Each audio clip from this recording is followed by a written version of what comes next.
Hello, and welcome to the Rollwise podcast. We are the Rollwise guys, and we are here to talk to you a little about what's going to be happening in 2024, at least for us. Now, as you have known, if you've watched any of our previous videos, is that we are some folks that like to talk about and play tabletop role playing games. And when we looked at 2023 in our most recent video, we talked more about the games and everything like that we had actually played. We didn't actually talk about a lot of the, I would say, historic events that 2023, had, because it was. I have to say that I personally feel like 2023 was a huge year for the industry in terms of the amount of shakeup that it had, mostly because Wizards of the Coast, the kind of the behemoth in the room, they made some very insane missteps with how they handled like their OGL and everything like that. And it allowed for that community to start peeling off and having different ideas and having new ideas and new approaches and everything like that. So I think we're going to have a very interesting conversation about what we kind of predict we'll be looking for in 2024, like what we hope to see this year. But also we're talking about just the games that we've seen that we want to see in 2024, what we want to play, and of course it's always an open question.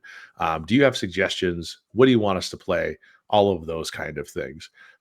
So first of all, just as a recap of 2023 and kind of some of the major milestones that happened in there, Brent.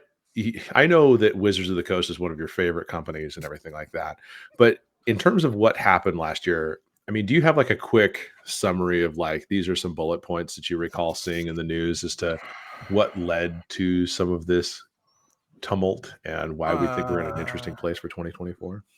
well, there was for us first. We started reviewing D&D and their crowdsourcing project of putting out early release stuff, and having people review it. There was that, and how bad that was. Just the surveys weren't good, and then there's some weird stuff for the character changes and weird Mhm. decisions that started there. Then the OGL issue, I think, happened kind of in the middle of that. And then there's the Pinkertons thing, Pinkertons were fun. with which was Magic, not role playing games, but still, they did send the Pinkertons to somebody's It house. was still Hasbro making a decision. Yeah, it was still Hasbro's making a bad decision. And then just more stuff about like poor decisions with the next edition, whether or not they're calling it the next edition. Uh, it's not, but it is. And then of course the layoffs that happened at the end of the year. Yeah. And I mean, and just on top of that, the quality of the products feel like they just weren't. Oh They, yeah, they yeah. just it didn't feel like they were putting out necessarily as good of a product as There people. was also the Hidozi thing happened, which I had forgotten about until you mentioned that, the Hidozi thing. And then Spelljammer like went over like a dud. People weren't happy with Planescape and how small that was. Yeah. Like all of that stuff pretty much made it a tough year, it seems, for Hasbro. Their highlight of the year, I think, was Baldur's Gate, Mhm. who all of the people on the Wizard sides of its development are now gone, Yeah. from Hasbro. So, bright lights for Hasbro in business in 2024. So and it leads to some interesting rippling effects from that. I honestly, I mean, there's always it feels like there's a lot of pet project games and everything like that. And I think, we had played fifth edition for so long, that had been kind of our game of choice. That once we started this project, this podcast, so we would kind of force ourselves to play all these different games and have fun. We forced ourselves to have Mm-hmm. fun. That's however weird that says to say it, We but sometimes forced you have to give ourselves to yourself. show up. We had fun in spite of ourselves. Yeah, Well, and like. we forced ourselves to look at other games, like, Mhm. Yeah. because when we started, when just you and I started, Mike, like we talked a lot about Dungeons and Dragons. Mhm. We talked about like how to run games, and stuff specific to Dungeons and Dragons. Yeah. So then we decided to branch out, and that was when we decided to really push playing smaller games. And then the OGL happened, and some of those smaller games are now bigger games, Yeah. and anticipated games. It's true. Yeah. So, I think with that being said, there's a lot of games out there. I know that and World had released their most anticipated games of 2024. If anybody's looking for a list, and I have to say that as a tabletop RPG community, I do feel it's kind of weird that when I look for most anticipated RPGs of the year, all I get are computer games. We need more people to go out there and put together lists of stuff to be looking forward to. So maybe we'll do it. But maybe the community needs to get off their ass and start putting out some lists that I can look at to be excited about. That's probably true. Because I was actually surprised by how little forward looking there was, or how little hype there seems to be about these things. But we'll talk about that a little bit later in terms of like predictions for 2024 when we're talking about that. But has there been anything that you guys have seen that's kind of be new to 2024 that you said, ooh, put that one on the calendar? Let's look at that one. Game wise? Yeah, game wise. I mean, yeah. I'm looking forward to Cohorts Cthulhu being released. I back that. I'm looking to getting the physical copy of Eat the Reich still. Blue Planet is still under development. I'm looking forward to their Kickstarter, fulfilling hopefully this year. We still haven't played Orpheus Protocol. I would like to play that sometime in the new year. So sure. Well, sounds like you have a lot, Brent. But is there one game that if we only had to pick one out of that, you'd want to play, and why? I'm really looking forward to getting my hands on the Eat the Reich book. Just everything about it. I think that's going to be a fun game. Everything about it appeals to me. So I'm really excited about that. Dark, crazy Nazi eating vampires. Yeah, vampires that eat Nazis. A big, abominable flying bat guy. Yeah, what's there not to like about that? I mean, really, yeah, exactly. So Eat the Reich. We talked about it a little bit before, and you don't have like a Kickstart rule or anything like that, do you? It's just I do actually. They did put out a PDF of an early release of their Kickstart rules. I don't think they're complete yet. Okay. But I think one thing I will say is I do expect good things from Rowan Rickendeckard over the year. All of the games that I've looked into that they do, Spire, Heart, and Eat the Reich, like they're all really good games. And we look forward to trying some of those too. So yeah, that's gonna be awesome. So yeah, and I think Eat the Reich is a good choice. Honestly, stylistically, it's a lot of fun. And Jeff, what about you? Is any game on the top of that hill that you say, I got to get that one? When I read the question, 3 games immediately jumped to mind. One that we've been talking about a lot recently is the MCDM release that should be coming in 2024. The second one is Daggerheart. I know that some people have play tested it. I think that just given Critical Role's audience, it's going to have a huge impact if it's a good game. And then unfortunately, Brent, you're going to have to earmuff for me.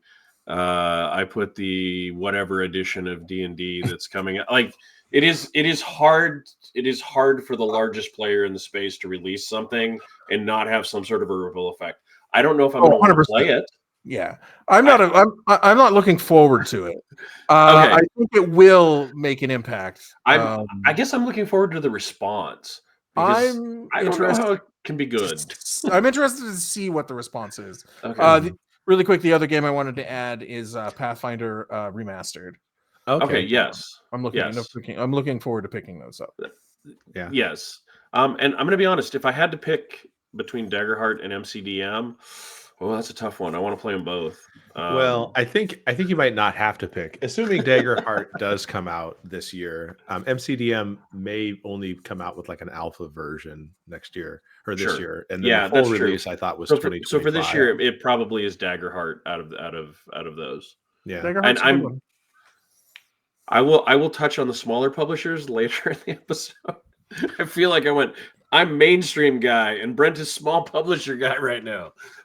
Well, I mean, Pathfinder's big publisher. They are. Yeah. No, yes. You can't be the second largest player. Yeah, they seem like they might be an okay size publisher. Yes, yes. Paizo doing well, hopefully. I think those are some interesting choices in terms of, kind of a small publisher, big publisher, all those kind of things. And I also have to agree that I think this year is going to be a very neat perspective to see other people's takes on the 5th edition experience. Now, I think I'm going to compile a list and start going through and seeing what's quote unquote the D&D killers out there, because I am interested in playing some of those 5th edition spin-offs where it's like the 5th edition adjacent style games, to see if they can make the game that I liked so much for so long better. I know that Tales of the Valiant has come out, so that's really just Cobalt Press's take on 5th edition, and everyone kind of expected it to do the whole Paizo thing and kind of morph into its own thing over time. I don't think the response to that is necessary. It's been kind of muted. It doesn't feel like it's had a lot of excitement past the initial release and everything like that. There's the Dungeon Coach. He's got something in the works, and I think you have to actually pay for the alpha to go. So I think that they're still working through a lot of the game design. There's a game that I think I saw on the Cypher Flourish and the Lazy Dungeon Master that was a classless take on the fantasy genre. It's like DC, it's a D20 or it's another D20-esque name of a game and all that kind of stuff. And it uses the D20 system. Like I think most of them will in the end. So I'm really curious to try all of those. But one I really kind of that stood out to me was the Shadows of the Weird Wizards. And then I think that one stood out just because it's always been on my like wish list to play Shadows of the Demon Lord. And this is actually the same people, and they've actually worked on the D&D products and everything like that. And they're doing this Shadows of the Mystic Wizard, I think it's called. Maybe is that what it's called? Oh my god! Hopefully that's what it's called. Shadow of the Weird Wizard. Yeah, there is one called Shadow of the Weird Wizard. And Shadow of the Weird Wizard. And I've never tried the system out or anything like that, but the Shadow of the Demon Lord, it's kind of have this grim, dark, gritty kind of fantasy vibe to it and all this. And this is a little bit more of the high fantasy from my understanding and reading through the Kickstarter and all that. And of course, with all these games, anything that we're looking forward to and anticipating it, if they were Kickstarted, they could come out this year. It depends.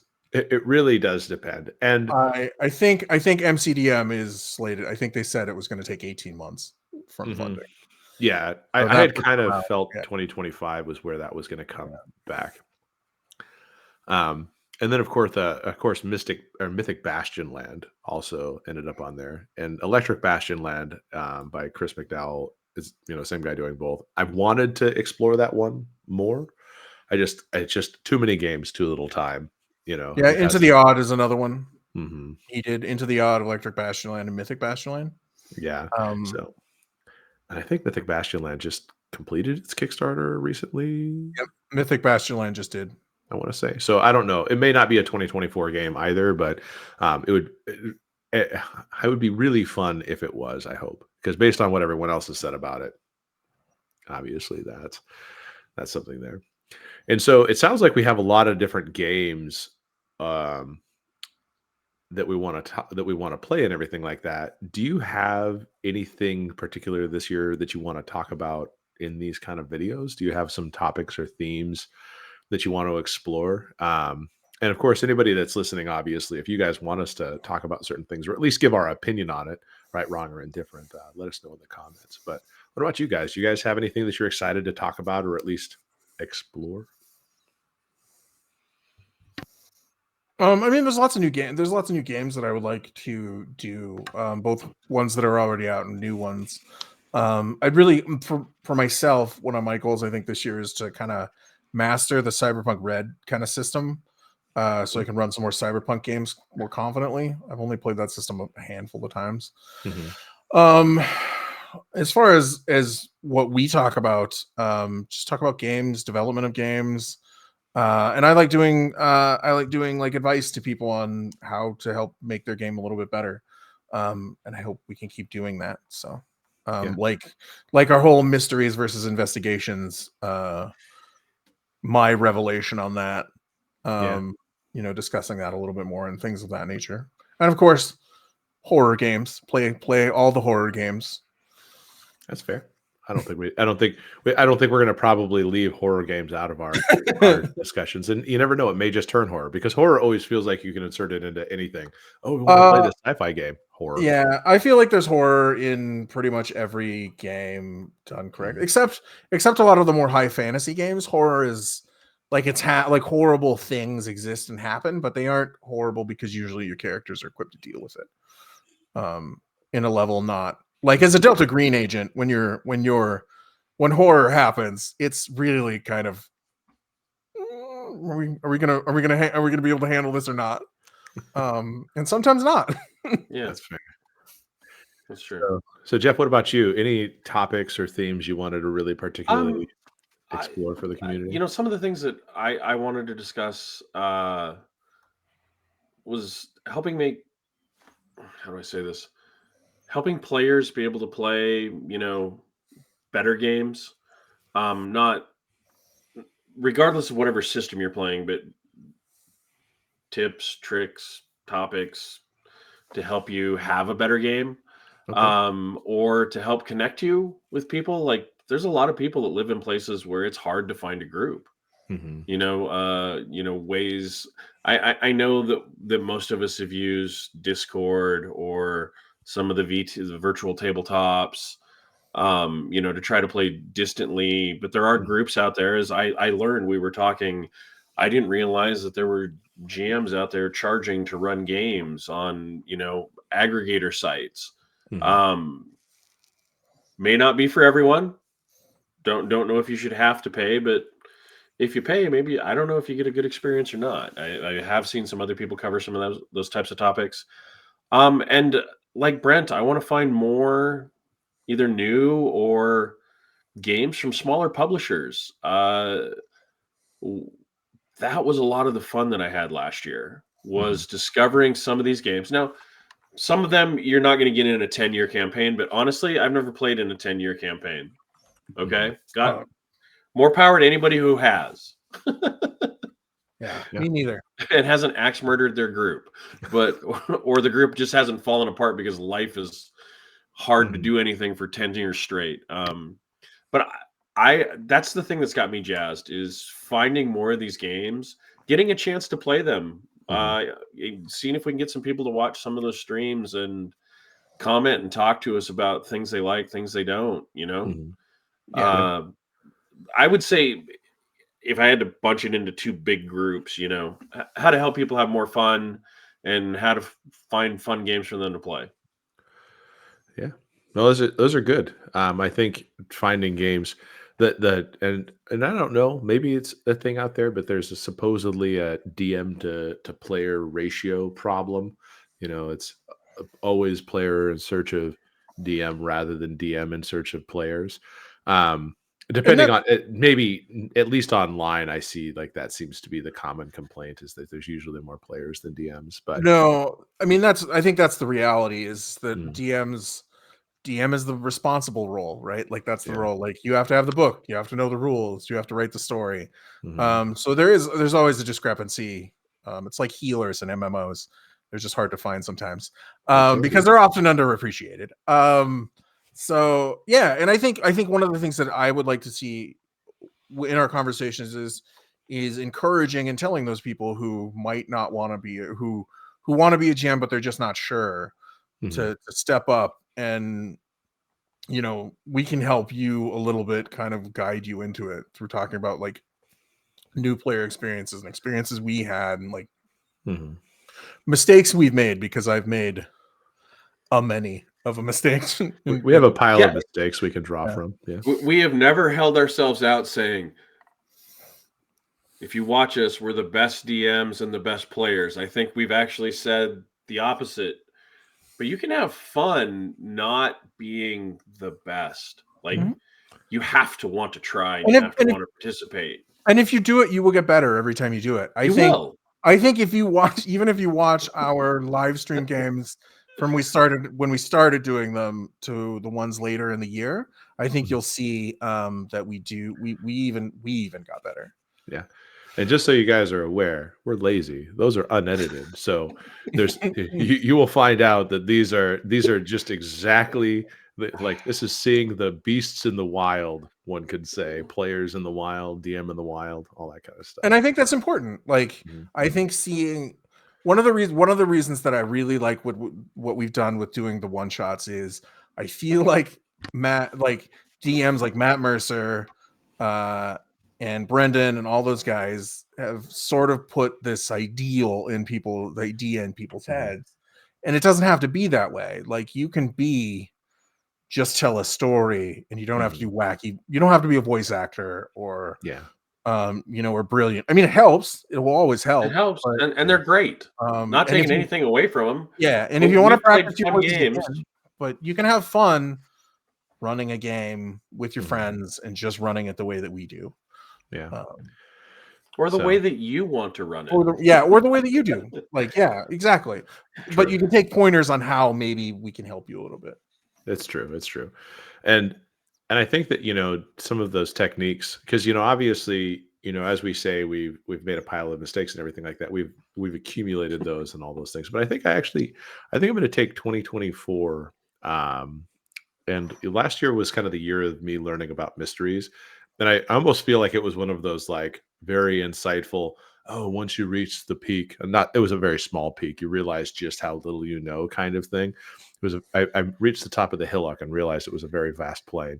And so I think that there's obviously, I think, a lot of DM techniques that I want to continue to master. And obviously you guys will be my guinea pigs as I go through and try these techniques out, some to better success than others.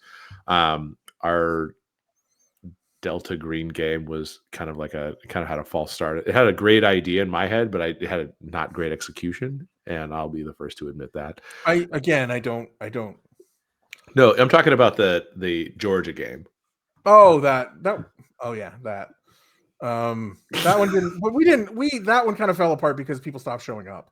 That was the one game. That was the one game where we did run into the age-old chasing cats problem. We did a little bit. There was some of that on that one. Yeah. But there was some of the chasing cats a little bit, and I think that was hard. But I feel like I just don't feel like it had the oomph, the momentum to carry it forward. And I really liked my character. The Harry Trailer was going to be an amazing character. I liked a lot about the setup of that game. It felt to me like the scope of what we all wanted sort of exceeded our grasp a little bit. Yeah. And I think that really what that leads me into is that I really want to, I kind of want to go through and understand and master sandbox style games, because that was originally attempting to be a sandbox game with a Cthulhian, like an evil undercurrent of space cocaine effectively. And it was, to me, it had like a fun thing that led you to fighting Confederate Nazis down in Brazil. But you had a long way to get to there, and a lot of roads could be traveled, let's say. But once I got you to the Delta Green organization, it would have been a little bit easier to fast track that. But it never really got wings. And so I'd really like to understand, like, the sandbox campaign. Romantically, I like the idea of like just so much player agency, so many stories to tell. How do you get this thing going? So hopefully I'll find some advice, share it with the group, and of course I'll test it on these assholes. And that's one reason why I think I want to get better at Cyberpunk Red, is that's a very open sandboxy sort of system. Cool. The other one that I want to do, and I forgot about this, is Electric State. I'm looking forward to that, which is also supposed to be pretty sandboxy, I think. So I'm actually looking forward to Electric State a lot for some reason. It's probably the art. But never underestimate the power of great art. I mean, Electric State is kind of made me even consider possibly trying the solo rules that they hit. So when Electric State comes out, we might see that too. So sure. Yeah, so definitely looking forward to that too. But yeah, like, we're sandboxy games. It's hard. Like, it's hard running into a situation. I think sandboxy games are hard because and I guess I'm on board with working on it this year with you, because sandboxy games are one of those things where it's like, it's hard not knowing what's going to happen at all. It is, and it's a two-part thing, and I feel like it's part DM and part player. Like, you have to have both pieces kind of working in concert, because I do feel that there's a certain component of your brain, and I feel like if you play a lot of modules that come from Wizards or any game really, if you play a lot of modules, you kind of anticipate a certain structure, and I think as players you kind of get, I don't want to say trained, but you kind of start falling into this pattern of how the modules are presented and everything like that. I don't think I've ever really experienced a truly sandbox module. It's always been like, go here, do these, and then that's chapter 1, chapter 2, chapter 3, and you kind of run along a story beat. Whereas the sandbox, it does open you up to do that, but you also have to have players that are also taking the initiative to open engagement. You have to have a lot of it takes a high level of player engagement. Yeah, sure. And so it so takes I think a high amount of what are you doing today, mm-hmm. Sort of thing. Yeah. So it kind of, and hopefully if I get better at that, I get better at the whole improvising, taking shots on my feet kind of thing, like, how do I dodge this? How do I make this into a fun story? You guys have totally derailed any ideas that I've had. That kind of thing. Like hitting the alien with a golf club. Missing the alien with a golf club. Well, oh yeah, you hit him with the mushroom at the end. I did. I hit him with the death cap. Well, I hit the baboon with the death cap. I unfortunately didn't hit the alien with the death cap. My mistake. It's true. True. So I guess in terms of like genres and everything like that, do you have any systems that aren't new that you wanted to kind of explore this year? Anything that jumps to mind as being like, oh, everyone has said that you should play this game that's maybe been out for 10 plus years, but you haven't played it? I didn't come up with any specific systems. I'm not as well versed as you guys are in some of this stuff. But two of the things that I wanted to try, and maybe they'll be horrible, is some more sci-fi games. Okay. And some more post-apocalyptic type. It doesn't have to be as bleak as Mad Max, but I don't know, or as bleak as The Road. Why do you want to role play at all? You should just end it. We're just gonna end. We're just gonna end every session. It just doesn't have to be there. But those are the things that I feel like get overlooked. I don't know. We've played some of the sci-fi games, and we've played a few. Yeah. Like old school Shadowrun, had a lot of fun with. New school Shadowrun, by all accounts, not as much fun. I have not played the latest versions. We have done some different stuff. We did Starfinder, right? Which was sort of interesting a little bit. You ran us through Starfinder, right? A long time ago, yeah. Yeah. But I don't know. That was the game I made. It have to be space opera. It could be space opera. I don't know. Those were the genres. So if you guys see games in those areas, or have them already, yeah, Cyberpunk is sci-fi-ish. Sure. And really, Cyberpunk Red is more of a sort of post-apocalyptic now. Oh, okay. It has some of that themes in it. Coriolis, I think, is one that I would like to run this year. At some point, which is the Vaesen system but in space. So like instead of the base, you have your ship you can improve and stuff, which is kind of cool. Yeah, I was thinking that too. We really haven't done a sci-fi space game. Okay. So I also bought Vast Grim, which is an OSR style space game that I'd like to try at some point. So I have some sci-fi ones in mind on the docket for this year, I think. Okay. Since I'm bad at fantasy games, is what I think I've started to realize. I don't think you're bad at fantasy games. I just don't think they're necessarily. I think they're what we've always played. And there's some cool role playing opportunities. Don't get me wrong, but I think we've played a lot of fantasy games, and I think I'm liking the branching out into other stuff. Yeah, definitely some space games. Well, just to scratch one itch, and of course, obviously plug our actual play. We will be playing Fallout 2D20 coming soon, and that might. Speaking of post-apocalyptic, that is fairly post-apocalyptic. It is post-apocalyptic. Yeah. And that was not a setup. That was not. I'm not That was a good. clever No, enough you're to no. do That was a fantastic nice setup. tie-in, Mike. That was a fantastic setup. I just thought I would. I'd give you the assist. How about that? Mike scores the layup for the team. Yeah, I'm not opposed to playing other stuff, and I'm sure there's other stuff that I would love to play. Out Right, there. that's a sports reference. Yes, Brent got a sports reference. Brent First time for everything. Ball into the basket. He shoots, he scores. Yeah, he shoots it into the puck. So it's actually kind of funny because you guys are like, oh, let's do sci-fi, let's do some of these other things. I actually kind of am going. I want to hit some of those big names that I keep hearing about, but just haven't played.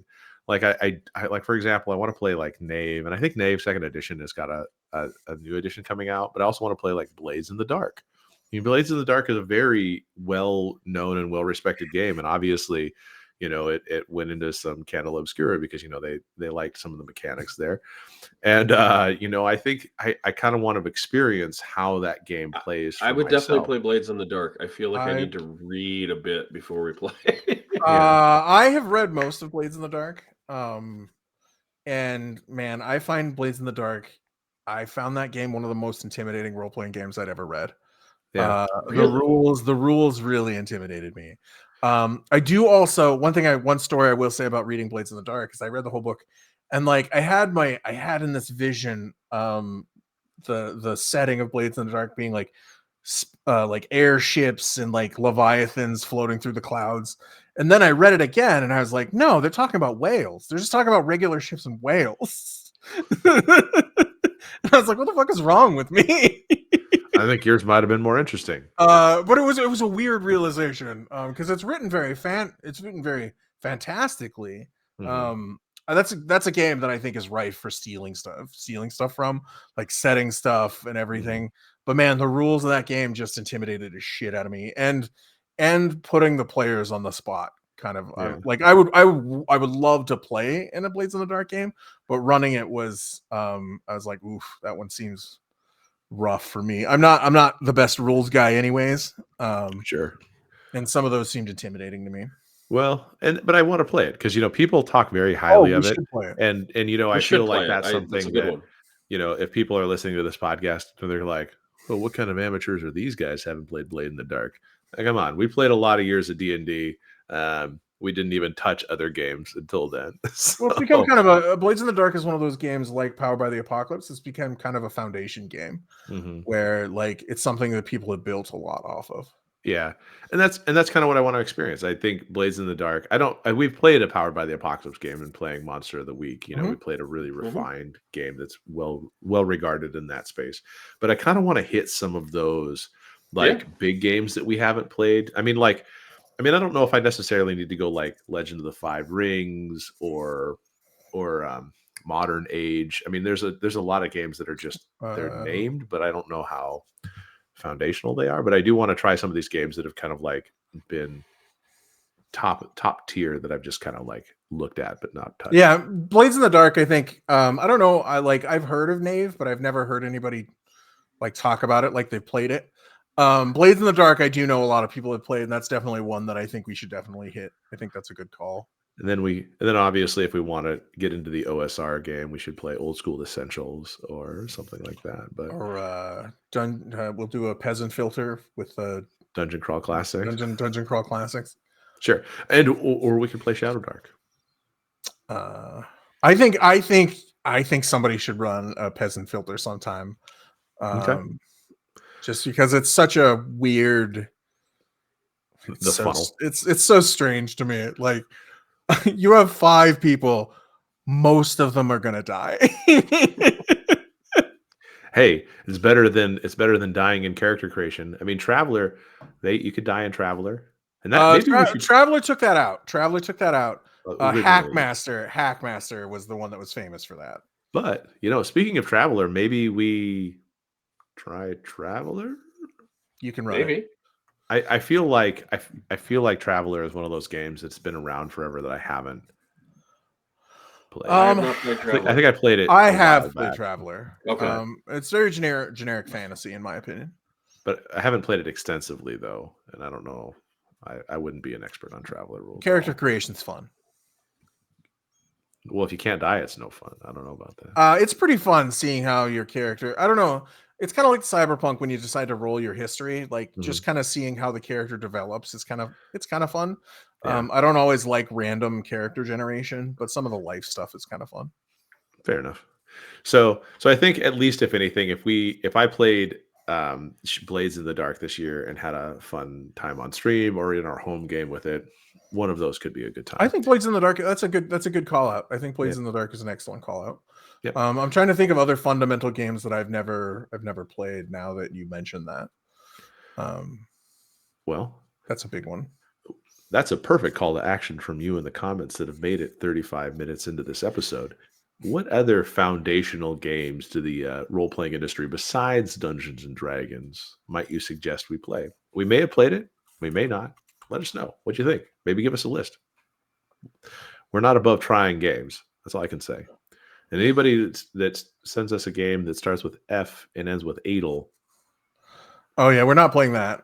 Rifts. We should probably do a Rifts game. Rifts? Yep. We should probably do a Rifts game. I haven't played Rifts in many minutes. Fundamental. You played the starter one with that game with my. We tried. No, I played a lot of Rifts back. Where you were playing the Leyline Walker, and I was the full conversion board. Well, that was run by Jason, though, wasn't it? Yeah, our friend Jason. Yeah, or I mean, a person who shall not be named. It's fine. There's lots of Jasons in the world. Jason's, if you're listening, just deal with it.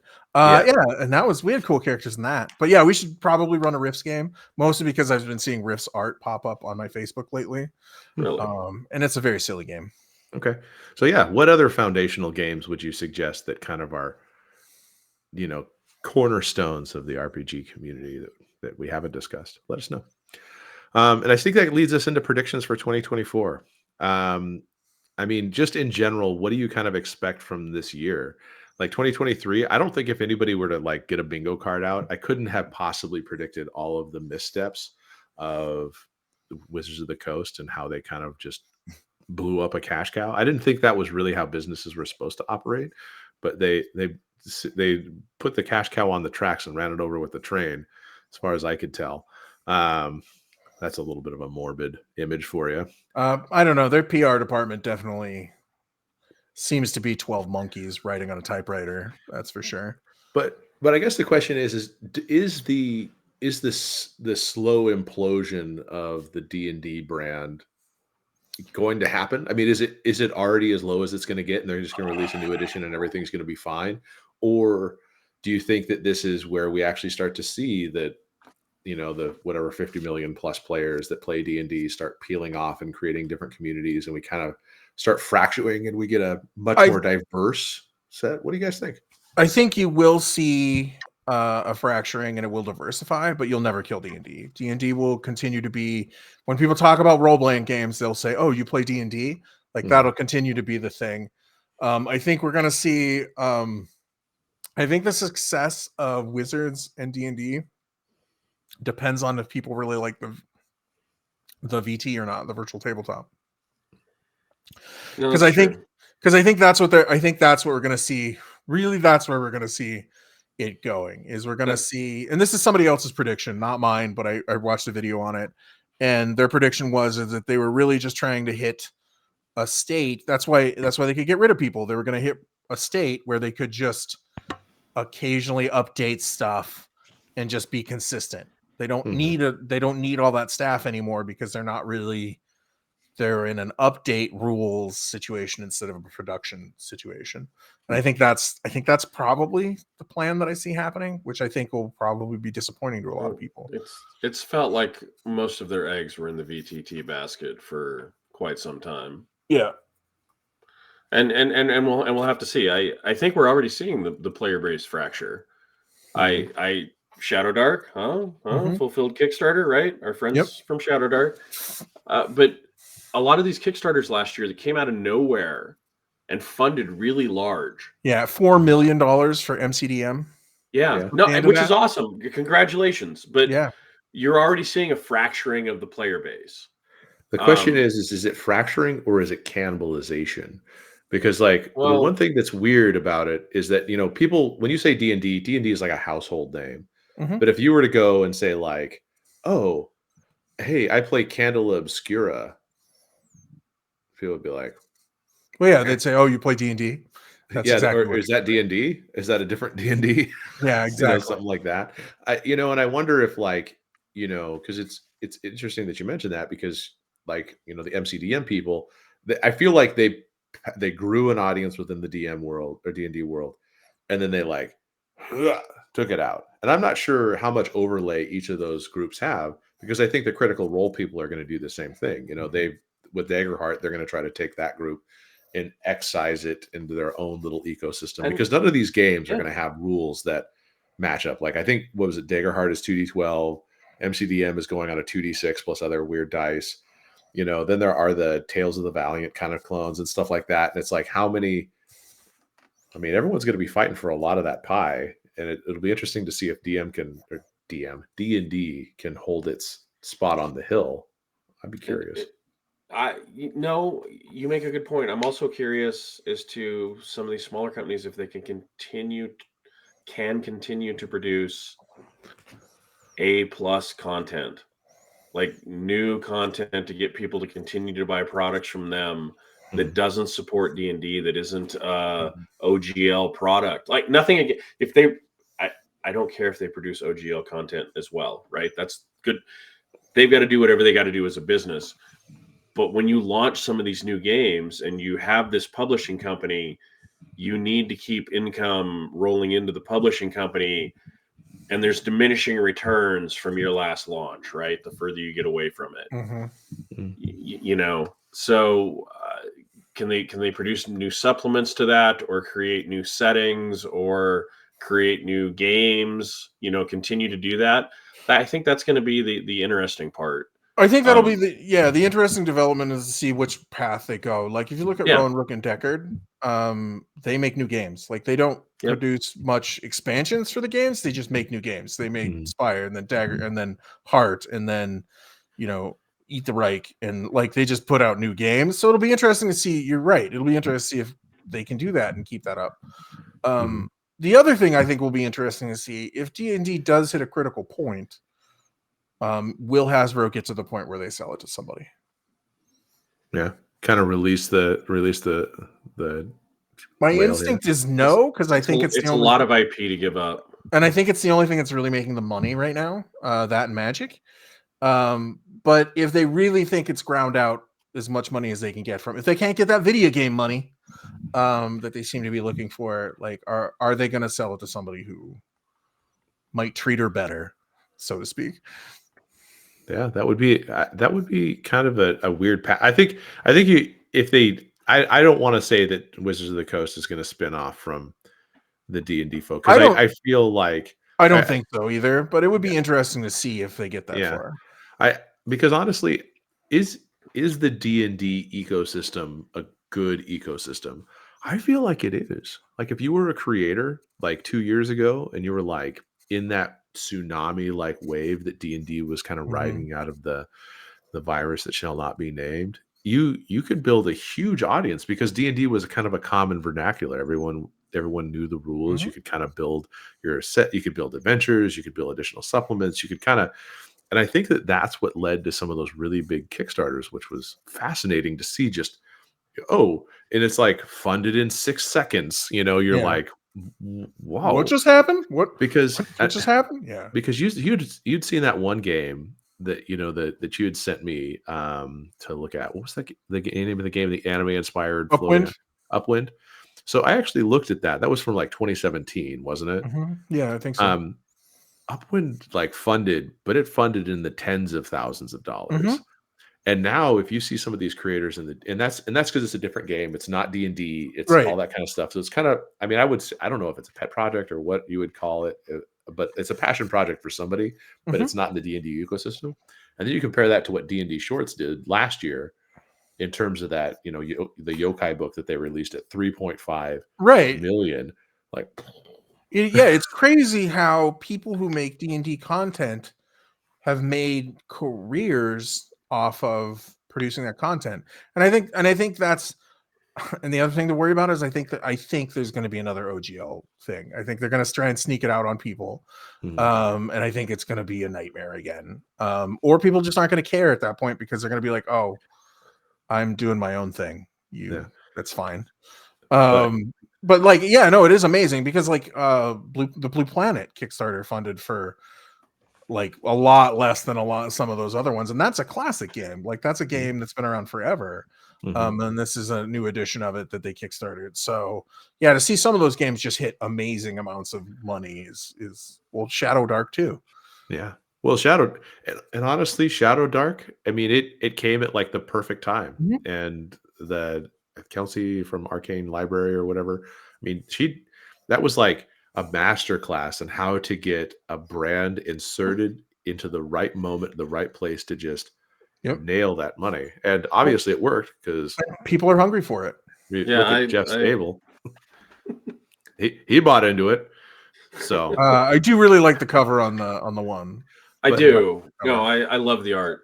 But I'm also curious with a lot of these, like how much longevity they have. Like what happens in, like with all these D&D 5th edition kind of the peel off games, like does Tale of the Valiant turn into Pathfinder-esque success or not? Does Shadow Dark become more of a household name in the OSR style gaming or OSR-esque, or do they become just kind of like a flavor of the month? And now they call them heartbreakers for a reason. And statistically, a lot of those games are going to be heartbreakers where some people are going to love it, but it's not going to be a significant portion. And that's the thing is like now it's also not going to be a significant portion because there's people are going to be like, oh, I have this game. It might not be D&D, but I have this game. So there's going to be a lot of heartbreakers, I think, in 2024. A lot of those fantasy heartbreakers that come out, and maybe they're a great game or maybe they're a fun game, but they're just not going to be. But do they have the longevity? Because D&D is like it's an amazing story to see how long D&D has been on the scene. Regardless of your opinion of them right now. I mean, the fact that they were started so long ago to today. I mean, it's like if only we could see like the Steam numbers, concurrent players, Shadow Dark, does it peak and then go down? And now how many years of play does D&D have in the last 4 decades of? Yeah, like they did that Baldur's Gate release that you sent. It was just like, they played 5,600 years of Baldur's Gate 3, and I was like, wow, that's actually pretty impressive. But then you're like, well, how much D&D? How many hours of D&D? I don't think we're ever going to replace D&D. I think D&D is the game that was there at the right time at the beginning, and I think it'll be. They did a good job marketing it at that time. Yeah, and I mean, Chaosium has been around for a significant amount of time too. So they've got their games that have been there. But it's just, I mean, look at the game that was big when I was in high school was Vampire the Masquerade, and that challenged D&D at that time. Like there were people that knew Vampire like D&D. Oh, you play Vampire because there was the TV show and there was games and there's all that stuff, and that game didn't. There's Kindred the Embrace, the vampire TV show. You can go watch a few episodes. I'm sure you'll love it. But it's that game became synonymous with role playing at the time, but they didn't have the longevity that D&D does. Yeah. So I mean, I want every one of these people to be successful, and I feel like we have more disposable income going to these games. Like I feel like the amount of money getting invested into the pie for the taking seems to be larger. But I just don't know how it's going to all shake out, because honestly, if you look over here, which you can't do, I do have the Planescape supplement. I got it for Christmas. So that's cool. I'm gonna crack that baby open and not keep it sealed for some hypothetical day. It could be a collector's item. I'm gonna crack it open and look and see what they did to my baby from second edition, see how it looks, kind of open it up and different. It's going to look different. See how skinny they made it. It is 3 books in a very small slip screen. It's not a lot, honestly. It's going to be different. So I mean, it will be. I guess that's what I'm kind of looking at, and I think that when you think about some of these games, like, is it going to be that's the biggest game, the biggest that is ever going to be? Like, is MCDM going to be able to continue on that success and build its community to be bigger and bigger, or are they going to have people peel off and go back to D&D or other games? Or now are we making people like not sticky? Like we don't have sticky customers, and so they have all these games to choose. So I don't know. Maybe people will find that, like us, you find other systems that are really cool and you play those for a while, and then you try something else and you play that, and you get, after you get nostalgic and go back to something. Like, yeah, I think people all of us own multiple systems. I think people will always go back to D&D. It's possible, but we haven't yet. That's true, but I think there's always that nostalgia. Yeah, there is. People will always go back to it because chances are D&D was the first game you played, so you are going to go back to it probably. And I don't think anything is ever gonna like, I think it's like Kleenex. I think it's always going to be the referential. Mm-hmm. Oh, you play D&D, like you're gonna hear that. I'm just curious. I am really curious though to see if there are still going to be these just mammoth Kickstarters or backer kits that continue to launch. I hope so. I hope so too. It's cool seeing. It's cool watching the kind of like almost the game show feeling of it, to like watch the ticker going up and all that stuff. But I'm just curious because it feels like the biggest creators that I'm aware of in the space have already done their peeling off. So like who's left, And I hate to say this, but I'm woefully unaware of some of the other creators in the D&D ecosystem that have yet to decide if they're going to still continue hitching their wagon or if they're going to make a move. So yeah, it'll be really interesting to see. Like, and one of the reasons that I mentioned the buyout, like of Wizards of the Coast, is because they sold that entertainment company that they bought for gross loss. So I will say one thing that another thing that is always going to be amazing to me with this Kickstarter thing is, December 18th was when Mythic Bastion Land funded. So it did fund in last year, but it might not take a while to produce. And this surprises me and it's not as big of a game, of course, but it just surprises me that like MCDM made $4 million. Unknown Armies 3rd edition funded for $266,000. Wow. And of course, and that's just the difference in a couple years. So yeah, that's but it's also the difference in communities, because the people that played Unknown Armies, not Unknown Armies, but Over the Edge, may not have been. That was Unknown Armies. You were right. That was Unknown Armies. My brain went there. They may not have any crossover, and I think, like I said, with MCDM peeling off an existing customer base, he put out a good product. He was very passionate about his D&D play. He was so passionate, and people have talked about us talking like maybe not reflecting on 4th edition as accurately as they'd like, that we're going to actually play 4th edition at some point this year. Yep, we're going to give it a shot. He's talked about 4th edition very lovingly in terms of like the stuff that he learned from it and all those things. So, it's just been interesting to see the audience that he built, the kind of way he had injected himself into the D&D conversation, but that's gone. Like I don't think, is he going to still do that? Like, I don't know. No, I think they're past making content. Yeah. And I just don't. I think the biggest deal that people need to understand is it's not safe anymore. It's not safe to make 5e content. Because the fact is at some point they tried it once. At some point they're going to try and do it again. And they're going to say better about it this time. They're going to say we want our piece of the pie, and the second time there will probably be less outrage. So. Well, because if anything, the longevity of D&D, all it's really proven is that people forgive and forget very quickly.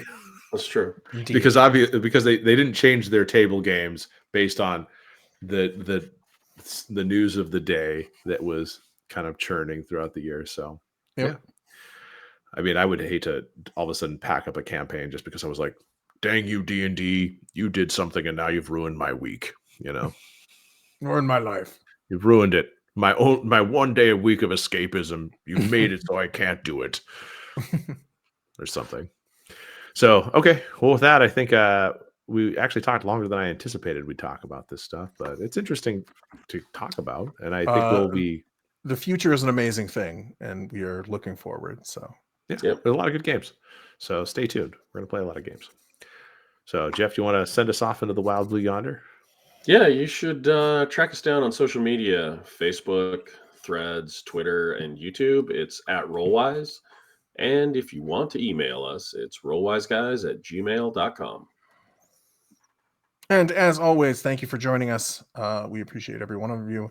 And one thing I do see, hopefully in the future, is us hitting at least 100 subscribers. So we're very close. So share it around, have people sub for us. And as always, roll well and roll wise. Thanks, everybody. Happy New Year, everybody.